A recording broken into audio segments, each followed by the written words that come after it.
Hey guys, thank you udah klik video ini. Oke, untuk treat horror kali ini aku nemu lagi cerita yang menurut aku serem banget, yaitu cerita tentang kisah pendakian gunung. Jadi kalau udah ada gunung-gunungnya, aku nggak tahu sih kenapa suasana gunung itu serem banget menurut aku. Ini ceritanya aku dapat dari akunnya Wahyu Aryan TN underscore. Dia ini menceritakan di tweetnya kisah dia mendaki di Gunung Lawu. Yang mana pas dia mendaki, dia emang beberapa kali ngalamin hal mistis yang aneh banget. Yang seolah katanya kalau dia nih disambut gitu dengan penunggu-penunggu yang ada di sana. Apalagi nih ya pas dia mendaki itu malam bulan purnama. Oke lah, gimana kisahnya? Langsung aja aku ceritakan. Tapi biar kalian lebih santuy lagi ya nontonnya, siapin dulu cemilan dan minuman-minuman hangat kalian. Dan matikan juga lampunya biar asupan creepy kali ini lebih berasa gitu. Biar kita merindingnya bareng ya. Oh ya, untuk kalian para pecinta creepy yang belum join dengan kita di sini para risk creepers, kalian bisa join dulu pastinya dan subscribe channel ini dan aktifkan juga logo loncengnya biar kalian dapat notif pas aku upload video terbaru. Karena di sini kita bakal terus penuhin asupan-asupan creepy setiap minggunya.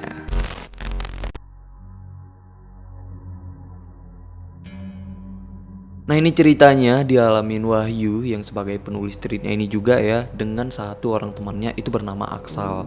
Jadi mereka ini tuh berasal dari Semarang dan mau mendaki ke Gunung Lawu melalui Candi Ceto yang berada di Kabupaten Karanganyar, Jawa Barat. Mereka ini mendakinya baru-baru aja, masih di tahun ini juga ya, mereka mendakinya itu di tahun 2020 tepatnya di bulan Juli kemarin. Jadi mereka sebenarnya pengen milih gunung yang lain gitu untuk didaki, tapi karena pandemi COVID-19 gunung-gunung lain itu banyak ditutup untuk para pendaki. Jadi pas itu cuman Gunung Lawu lah yang dibuka untuk para pendaki. Makanya nih mereka milihnya Gunung Lawu. Lagi pula Gunung Lawu emang indah banget, tapi Gunung Lawu juga itu banyak nyimpan cerita-cerita mistis dan mitos-mitos mistis gitu. Dan Gunung Lawu juga katanya itu bukan gunung untuk pemula. Jadi di sana emang tempatnya para pendaki untuk nguji skill. Jadi kurang lebih gitulah informasi soal Gunung Lawu. Tapi aku juga enggak begitu tahu ya, mungkin aku salah ngomong ya. Kalian bisa perbaikin aja di kolom komen di bawah. Oke lah, kita balik lagi nih ke Wahyunya. Nah, jadi Jumat sore Wahyu dan Aksal ini itu berangkat dari Semarang untuk mendakinya. Tapi mereka berhenti atau transit di rumah temannya Wahyu ini yang ada di Surakarta. Yang niatnya itu cuman untuk bermalam aja lah di situ. Terus besok paginya mereka ini bangun yang itu pagi-pagi banget. Terus jam 5:30 mereka ini udah keluar dari rumah yang mana itu katanya mau ke Candi Cetonya.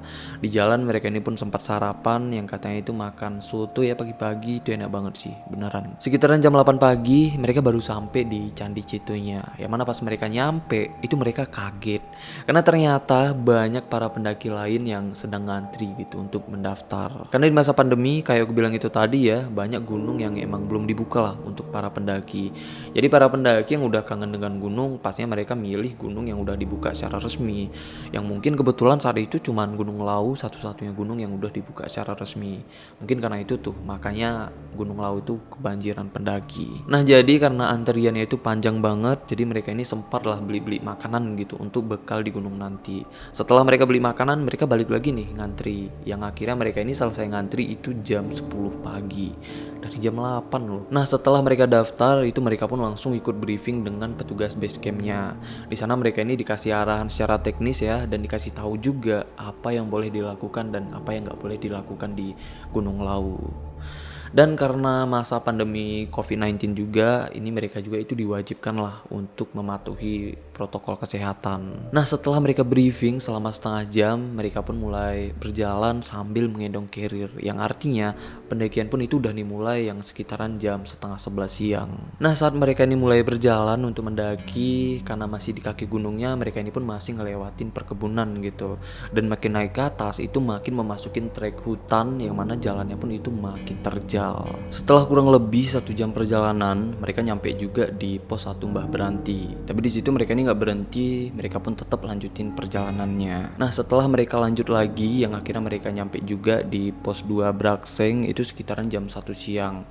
Nah, di situ mereka ini berhenti tapi sebentar aja tuh, karena mereka ini berhenti ya cuman untuk minum dan makan cemilan aja. Setelah mereka lanjut lagi perjalanannya, lalu sekitaran jam 2:30 sore mereka baru nyampe di pos 3 Cemorodo. Yang mana pos 3 ini emang ada mata air yang terus mengalir gitu. Malah itu yang jadi penanda pos 3 ini. Nah di sana nih mereka pun berhenti dan bongkar carrier yang niatnya itu mau makan dan sholat. Nah setelah mereka ini selesai makan, sholat dan istirahat, mereka pun lanjut lagi perjalanannya untuk ke pos 4-nya. Yang saat itu pas mereka lanjut perjalanannya itu jamnya udah hampir jam 4 sore. Tapi saat itu mereka ini harus ngelewatin pos 4-nya itu sebelum malam. Karena katanya nggak boleh pas malam ngelewatin pos 4-nya, apalagi sampai berhenti di situ. Karena di pos 4-nya itu emang sering kejadian-kejadian mistis kalau malam gitu. Apalagi malamnya itu malam bulan purnama, pasti lebih sensitif dan lebih ngeri lagi kan kalau sempat mereka ini belum ngelewatin pos 4-nya itu sebelum malam. Jadi mereka pun nggak mau buang-buang waktu biar cepet gitu bisa ngelewatin pos 4-nya itu sebelum malam. Nah saat mereka yang masih di perjalanan yang belum nyampe ke pos 4-nya, tapi saat itu harinya itu udah mulai senja, yang mana harinya pun udah mulai gelap ya. Dan di sini mereka ini sempat terlena juga untuk berhenti mandangin sunset yang emang indah banget lah gitu. Terus mereka ini pun di sana emang berhenti sebentar yang dianya itu untuk istirahat dan sholat maghrib. Saat mereka sedang istirahat di situ, tiba-tiba mereka ini didatangin dengan burung jalak hitam yang orang-orang di sana katanya itu burung jalak gading. Terus nih masyarakat desa juga percaya burung jalak gading yang ada di Gunung Lawu kalau itu tuh sebenarnya jelmaan penunggu yang ada di sana. Yang katanya jelmaan itu datang emang untuk menunjuk jalan. Kata si Aksal ini juga kalau dia ini pernah diceritain dengan teman bapaknya yang tinggal di sekitaran Gunung Lawu. Nah katanya kalau didatangin dengan burung jalak gading itu artinya burung itu sedang jemput lah atau negur gitu. Untuk jalan itu dipercepat, takutnya ada apa-apa. Itu sih arti dari burung itu datang. Jadi mereka pun menghargai maksud baik dari burung itu. Terus mereka ini pun jalan kan. Tapi pas mereka jalan, itu burungnya masih ada loh di situ. Dan mereka juga ngelihat burungnya itu lompat di pohon yang seolah burungnya itu kayak ngasih jalan gitu, ngunjuk jalan yang benar itu di mana. Dan di situ mereka pun terus jalan, hari pun yang makin gelap, tapi mereka ini belum nyampe nih di pos 4-nya. Nah, karena udah gelap kan, yang mereka ini belum nyampe ke pos 4-nya, di sini nih mulai kejanggalan-kejanggalan aneh pun terjadi. Nah, kejanggalan yang pertama itu dirasain dengan Wahyu. Karena nih pas dia sedang jalan, dia ini ngerasa tiba-tiba carrier itu jadi berat dan kepalanya pun itu pusing. Nah karena itu mereka ini pun jalan bentar-bentar berhenti. Nah pas mereka berhenti, si Wahyu ini ngomong nih ke Aksal kayak gini, Sal, perasaanku carrierku kok makin berat ya dari biasanya. Padahal gak ada tenda di carrierku, tenda kan di carriermu. Ah itu perasaanmu aja mas, gak biasanya badan aku kayak gini Sal. Aku tahu persis gimana tenaga dan staminaku. Nah di situ mereka pun udah sadar kalau mereka ini udah ngalamin hal-hal yang gak normal gitu. Tapi ya karena mereka tahu ya mereka ini itu sedang ada di gunung, jadi mereka pun nggak mau lah buat keadaannya itu makin tegang. Jadi ya udahlah mereka tetap berusaha berpikir positif dan berusaha tenang. Akhirnya mereka pun tetap ngelanjutin perjalanan biarpun mereka ini jalannya itu bentar-bentar berhenti karena Wahyu ini emang keadaannya itu udah lemah banget saat menuju ke pos 4-nya. Terus nggak lama kemudian setelah mereka lanjut lagi perjalanannya yang masih di perjalanan nih, mereka ini tiba-tiba nyium bau harum yang itu aneh banget. Dan mereka pun sadar kalau itu tuh nggak normal karena aromanya kecium itu cuman sekilas saja. Jadi aromanya ini muncul hilang gitu. Jadi kalau digambarkan seolah ada orang yang pakai parfum yang lewat gitu di hadapan mereka, padahal saat itu cuman ada mereka berdua di sepanjang jalan. Nah kalaupun bau harum itu berasal dari pendaki lain mungkin kan yang pakai parfum, itu nggak mungkin karena jarak mereka dengan pendaki lain itu jauh banget. Karena itu kondisinya udah gelap, jadi semua pendaki itu pasti pakai penerang lah, misalnya kayak headlamp gitu, lampu yang ada di kepala. Nah kalau emang ada pendaki lain yang di dekat mereka itu pasti kelihatan kan cahayanya. Apalagi kalau emang pendaki lain itu lewat gitu di hadapan mereka, pasti kelihatan lah cahayanya. Tapi ini emang nggak ada kelihatan cahaya apapun selain cahaya dari headlamp mereka berdua aja. Nah dari sini mereka pun itu makin ketakutan dan di sepanjang jalan juga ini mereka terus berdoa gitu. Karena ngingat mereka ini juga itu belum nyampe ke pos 4-nya padahal hari udah gelap. Tapi saat itu mereka pun tetap fokus untuk melanjutkan perjalanannya dan tetap berpikir positif juga, yang akhirnya bau harum itu tadi pun udah gak kecium lagi. Jam setengah 7 malam yang udah lewat maghrib, pasnya itu udah gelap banget kan, yang emang udah bener-bener malam lah. Mereka pun itu baru nyampe di pos 4 yang namanya itu pos 4 Penggi. Karena Wahyu ini kecapean banget mungkin karena carriernya yang tiba-tiba berat banget itu tadi kan, dan kepalanya juga itu pusing. Jadi stamina ini udah habis banget lah. Jadi mau gak mau mereka ini berhenti sebentar nih di pos 4-nya itu. Padahal itu harinya udah malam. Biarpun mereka tahu dan sadar pantangannya kalau malam itu nggak boleh lewat pos 4 apalagi sampai berhenti kan. Ya tapi karena keadaan yang memaksa mau nggak mau mereka ini berhenti. Dan mereka pun berhentinya itu emang ketakutan banget, tapi mereka yakin ya dengan doa yang mereka panjatkan, mereka yakinlah dapat perlindungan dari Tuhan. Apalagi tujuan mereka di situ emang mau sholat maghrib juga. Tapi selama mereka istirahat di pos 4-nya itu mereka nggak ngalamin hal yang aneh-aneh, itu nggak ada gitu. Ya mungkin itu karena doa yang mereka panjatkan dan mereka pun berhenti tujuannya emang untuk istirahat dan sholat gitu. Mungkin mereka dapat lindungan gitu dari Tuhan. Nah setelah mereka istirahat di situ, mereka pun lanjut lagi perjalanannya. Nah setelah mereka jauh nih ninggalin pos 4-nya, itu keadaan Wahyu udah normal lagi. Yang sebelumnya dia kan ngeluh ya karena karirnya itu tiba-tiba berat kan, dan badannya pun gampang capek, kepala pun pusing. Tapi itu udah balik normal lagi. Jadi pas mereka jalan, mereka pun emang ngeliat itu emang keadaan bulan purnama. Nah saat mereka memasuki trek datar, itu mereka pun langsung disambut dengan angin kencang yang emang angin badai lah. Jadi kalian bayangin aja tuh gimana keadaannya malam di gunung langsung dihadapkan dengan angin kencang, angin badai gitu. Itu bener-bener spooky banget sih. Nah saat mereka jalan nih dalam keadaan badai itu, tiba-tiba keadaannya itu jadi kebalik. Yang sebelumnya kan Wahyu ya yang ngeluh karirnya itu tiba-tiba jadi berat kan. Nah saat itu Aksa lagi nih yang tiba-tiba ngerasain kalau karirnya itu jadi berat. Dan Aksal ini pun udah beberapa kali ya minta untuk berhenti emang karena udah nggak sanggup lagi gitu untuk ngelanjutin perjalanan, karena keadaan badannya itu yang makin lemah karena karirnya itu yang makin berat. Di sini mereka sadar kalau soal karir itu emang aneh banget, yang soalnya kayak gantian kan. Tapi mereka pun tetap ya ngelanjutin perjalanannya, dan mereka pun berusaha lah untuk berpikir positif soal apa yang udah mereka alamin. Biar mereka ini bisa tetap kuat gitu untuk ngelanjutin perjalanannya. Nah setelah beberapa jam mereka jalan dari pos 4, akhirnya mereka ketemu dengan sabana pertama. Di situ tiba-tiba Aksal ini minta berhenti, dan dia pun langsung ngerebahin badannya dan ngomong kayak gini, aku udah nggak kuat lagi mas, kita istirahat di sini aja ya. Gak bisa Sal, kita harus jalan lurus gak jauh lagi kok. Kalau ngecamp di sini gak bisa, anginnya kenceng Sal. Nah di situ emang nggak memungkinkan ya untuk mereka ini ngecamp karena anginnya pun kenceng banget di situ. Jadi akhirnya mereka pun lanjut lagi perjalanannya. Sekitar 15 menit mereka berjalan, mereka pun akhirnya nyampe di tempat yang kira-kira pas lah gitu buat ngecamp. Yang itu tempatnya udah nggak jauh lagi di pos 5. Jadi mereka ini istirahat di situ kayak ngegantiin lah istirahat di pos 5-nya. Dan di sini mereka pun bongkar carrier untuk buat tenda karena mereka akan bermalam di situ. Nah karena mereka itu udah kecapean banget ya, terutama si Aksal ini. Jadi setelah mereka buat tendanya itu mereka langsung tidur loh, emang gak makan sama sekali. Nah saat Aksal ini udah tertidur, tapi Wahyu belum bisa tidur tuh. Dia masih ngerasain ada sesuatu yang aneh. Yang pertama yang dia rasain itu di dalam tenda hawanya hangat banget. Nah dia pun sadar kan itu tuh aneh gitu dan gak biasa kayak gitu, karena di luar itu dinginnya itu dingin parah lah pokoknya, karena emang sedang badai juga kan. Bukan cuman itu, Wahyu ini juga ngerasa pas dia masuk ke tenda itu napasnya itu kayak berat. Nah karena itulah dia ini gak bisa langsung tidur biarpun keadaannya itu capek banget. Tapi ujung-ujungnya dia ini ketiduran juga sih. Oh ya untuk informasi aja, jadi Wahyuni juga ada nyeritain di tweetnya dia soal Gunung Lawu. Jadi dulunya di Gunung Lawu itu ada peperangan antara pengikutnya Prabu Wijaya V dengan Adipati Capu yang mengejarnya. Nah karena itu muncullah mitos yang dipercaya dengan masyarakat di sana kalau orang Cepu itu dilarang untuk mendaki Gunung Lawu. Karena Prabu Wijaya itu pernah bersumpah kayak gini, jika ada orang-orang dari daerah Cepu atau dari keturunan langsung Adipati Cepu naik ke Gunung Lawu, maka nasibnya akan celaka atau mungkin bisa nggak akan selamat.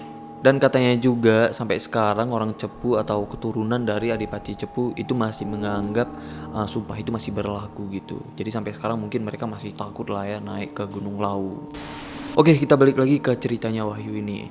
Jadi pukul 2:45 pagi mereka berdua bangun dan mereka pun itu langsung siap-siap dan sarapan karena target mereka itu harus nyampe puncak pas sunrise. Dan sekitaran jam setengah 4 subuh mereka ini pun udah beresin semuanya ya, udah sarapan, itu mereka pun lanjutin lagi nih perjalanannya untuk ke puncak Gunung Lawu. Tapi setelah kurang lebih sejam ya mereka berjalan lagi, itu mereka pun ngerasain sesuatu yang aneh banget dan Ini yang creepy banget sih menurut aku. Yang ngerasain ini itu Aksal ya. Jadi Aksal ini jalan di belakangnya Wahyu. Nah pas dia jalan itu dia denger kayak ada langkah kaki gitu di belakangnya dia. Seolah-olah kayak ada orang yang ngikutin dia. Padahal di belakangnya dia tuh nggak ada siapa-siapa lagi. Sedangkan Wahyu itu ada di depannya dia kan. Nah soal langkah kaki yang didengar Aksal ini yang emang bikin dia takut-takut sendiri, itu emang dia pendem sendiri nih. Karena dia nih nggak mau ceritain ke Wahyu, karena dia pun tahu ya keadaannya itu udah cukup tegang, jadi dia nggak mau bikin keadaannya itu makin tegang lagi. Jadi ya udahlah, dia pendam sendiri sambil ketakutan gitu. Tapi biarpun Aksal ini nggak ngomong ke Wahyu ya di saat itu juga, tapi dia kayak ngasih clue gitu. Karena dia tiba-tiba ngomong kayak gini, ayo mas jalannya cepetan lagi. Kenapa Sal gitu kan ditanya Wahyu. Nggak ada, entar aja aku ceritain di bawah. Tapi dengan jawaban Aksal yang kayak gitu, Wahyu ini pun ngerasa kayaknya ada sesuatu gitu yang dilihat atau yang didengar Aksal ini. Ya udah, jadi karena Wahyu pun udah dapat clue-nya gitu kan, jadi mereka pun percepatlah jalannya karena keadaannya pun udah terlanjur makin tegang. Nah, pas mereka jalan lagi, yang mana itu jalannya udah terburu-buru karena mereka udah ketakutan kan. Jadi Wahyu ini ngeliat sesuatu nih. Yang mana Wahyu ini jalannya kan di depan ya. Jadi dia ini ngeliat di arah depannya dia itu ada sosok hitam yang katanya kayaknya itu bapak-bapak yang setengah tua. Tapi itu cuma dia lihat sekilas saja. Karena habis itu dia ini nggak mau ngeliat lagi. Jadi dia ini cuma nunduk ke bawah aja lah. Jadi pas itu dia ini udah ketakutan dan dia pun tetap berusaha untuk nahan diri untuk tetap tenang. Nah karena sosok itu ada di arah depannya Wahyu kan. Jadi karena Wahyu ini pun terus jalan, ternyata sosok itu pun makin deket nih dengan dia. Nah jadi karena Wahyu ini cuma nunduk, dia nggak ngeliat, tapi dia tahu lah dan dia bisa ngerasain gitu kalau sosok itu berasa kayak udah deket banget di depan dia. Nah pas Wahyu ini udah bener-bener di hadapan sosok itu, Wahyu ini pun ngucap salam nih dengan ngomong kayak gini, Assalamualaikum, saya dan teman saya izin lewat. Saya dan teman saya nggak mengganggu, kita hanya ingin mendaki di sini. Nah Wahyu ngomong kayak gitu tuh persis di hadapan sosok itu. Nah habis itu mereka pun ngelewatin sosok itu, dan setelah mereka lewat nih, mereka pun itu jalannya makin cepat lagi karena siapa sih yang nggak takut kalau dalam keadaan kayak gitu. Nah sekitaran jam 5 subuh mereka ini baru sampai di tempat yang namanya itu Pasar Dieng. Jadi mereka ini mau nggak mau harus berhenti di situ untuk sholat. Karena sebenarnya target mereka untuk sholat subuh itu berhentinya di suatu tempat di depan lagi ya yang namanya itu Hargo Dalem. Nah tapi karena mereka takut subuhnya habis, jadi ya mereka berhenti di situlah untuk sholat. Nah pas mereka berhenti di Pasar Dieng itu, mereka pun emang ngerasain kalau hawa di situ aneh banget. Beda lah dengan hawa yang ada di tempat lain yang ada di Gunung Lawu itu. Nah untuk kalian yang nggak tahu kenapa tempat itu dinamakan Pasar Dieng, padahal di sana tempatnya sepi banget kan kelihatannya. Itu emang pasar ya sebenarnya, tapi bukan pasar manusia. Karena masyarakat di sana percaya kalau itu pasar para penunggu yang ada di Gunung Lawu. Pasar gaib ceritanya. Nah karena itu juga Wahyu dan Aksal ini emang ngerasain hawa yang aneh banget. Tapi syukurnya selama mereka berhenti di Pasar Dieng untuk sholat, itu gak ada gangguan apapun. Cuman ngerasain hawanya aneh aja gitu. Nah setelah mereka sholat, mereka pun lanjutin lagi perjalanannya. Lalu sekitar jam setengah 6 pagi mereka baru nyampe di Hargo Dalem. Yang mana di sana katanya itu ada warung namanya Warung Boyem. Yang biasanya di warung itu para pendaki berhenti untuk nikmatin pemandangan sambil makan mie instan olahan Boyem gitu. Sekaligus minuman-minuman panas kayak kopi dan teh. Jadi itu kayak rewardnya para pendaki lah ya, karena mereka udah nyampe ke puncak Gunung Lawu. Jadi warung ini emang udah terkenal banget ya di kalangan para pendaki, dan katanya juga warung ini sebagai warung tertinggi di Indonesia loh, karena letaknya yang emang hampir ada di puncak Gunung Lawu. Tapi Wahyu dan Aksal berhenti di warung Boyem itu cuman sebentar aja, cuman untuk nikmatin sunrise sebentar aja gitu.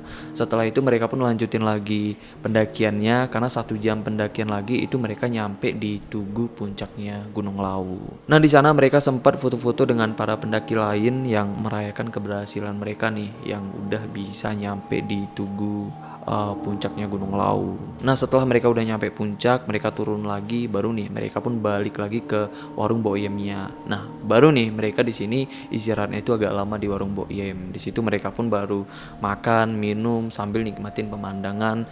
Bahkan mereka di sana juga itu sempat ketiduran juga katanya. Nah pas hampir jam 2 siang mereka ini pun turun gunung lagi, yang targetnya sebelum malam mereka ini udah nyampe di base camp yang ada di kaki gunungnya. Karena mereka juga udah kapok dengan gangguan-gangguan mistis yang ada di sana. Jadi makanya nih mereka nih nargetin kalau bisa sebelum malam mereka nih udah nyampe di kaki gunungnya, karena mereka udah nggak mau ketemu malam lagi tuh di gunung itu. Tapi syukurnya kali ini target mereka kekejar, karena pas azan maghrib itu mereka udah nyampe di base camp yang ada di kaki gunungnya.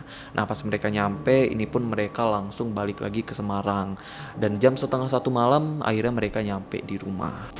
Nah tapi kejadian aneh yang mereka rasakan di Gunung Lau itu belum berakhir, karena masih ada sisa-sisa dari kejadian itu yang gak sengaja kebawa pulang. Karena setelah mereka dari gunung itu, Aksal ini sering banget mimpi buruk, yang mana di mimpinya dia ini ketemu dengan sosok yang itu serem banget, sampai gak bisa digambarkan lah kayak gimana bentuk sosoknya. Tapi nih yang lebih seremnya lagi, setelah mereka dari gunung itu, Aksal ini pas tidur itu pernah ketindihan. Jadi dia ini pas tidur itu merasa badannya itu kayak ketahan gitu, kayak ada yang nindih dia. Tapi nih yang lebih seremnya lagi, pas dia ketindihan itu dia ngerasa di pipi kirinya itu ada telapak tangan yang berbulu gitu, yang seolah megang pipinya. Nah karena kejadian itu ya, semenjak dia nih dari gunung, dia pun emang sering banget ngerasain hal-hal aneh pas tidur. Akhirnya dia pun cerita nih ke tetangganya, yang katanya tetangganya itu ngerti soal begituan. Ternyata setelah diulik sambil ngobrol-ngobrol, ternyata Wahyu dan Aksal ini itu udah melanggar pantangan yang ada di Gunung Lau itu. Yang mana pantangannya di sana ternyata nggak dibolehin ya pakai baju atau pakai apapun itu yang berwarna hijau. Nah pas diingat-ingat ternyata Aksal ini pas mendaki itu pakai jaket yang berwarna hijau, dan tenda mereka juga itu berwarna hijau. Tapi di sini yang ngerasain gangguan tidur semenjak mereka pulang dari gunung itu cuman Aksal ini aja sih yang ngerasain. Tapi kalau Wahyu emang gak ada ngerasain apapun setelah pulang dari gunung itu. Oke, jadi itulah cerita yang menurut aku cerita menyeramkan ya yang dialamin Wahyu ini. Atau mungkin kalian di sini juga ada yang pernah mendaki, mungkin pengalaman pendakian kalian itu lebih mengerikan lagi, tolong ceritain ke aku. Aku pengen banget tahu nih cerita kalian tuh kayak gimana sih. Atau mungkin kalau kalian mau ceritainnya yang lebih spesifik lagi, kalian mau ceritainnya lebih detail lagi, kan bisa ceritain aja, kirim cerita ke email ini. Nanti kalau memang cerita kalian memang benar-benar serem dan ceritanya pun memang benar-benar detail kan ceritain, mungkin ceritanya akan aku bawakan di cerita Risk Creepers. Karena aku ada kepikiran sih buat balikin lagi tuh konten cerita Risk Creepers yang udah lama banget nggak aku update lagi. Tapi ceritanya bebas, mau cerita pendakian, mau cerita kalian jalan-jalan, mau cerita apapun, yang penting kalian ngalamin hal horor gitu. Karena aku pengen banget baca tentang pengalaman-pengalaman horor orang ya, termasuk kalian juga para Risk Creepers. Oh ya, thank you banget untuk kalian semua yang masih santuy nonton di menit ini. Oh ya, untuk treat horror kedepannya mungkin kalian ada rekomendasi treat yang lebih gila lagi, yang lebih serem lagi, kalian bisa share aja di kolom komen di bawah atau bisa ke DM aku di Twitter atau Instagram. Tapi kalau DM ke Instagram jangan kasih linknya ya, kasih screenshotan aja, karena kalau link itu nggak bisa ditekan. Oke lah, kalau kalian suka dengan video ini kan bisa like aja, kalau nggak suka dislike aja nggak apa-apa, biar aku tahu kalian suka apa nggak suka. Tapi kalau kalian suka, share juga ke teman-teman kalian yang juga pecinta hal creepy, karena pembahasan ini seru banget dibahas bareng teman-teman. Oke, bye bye.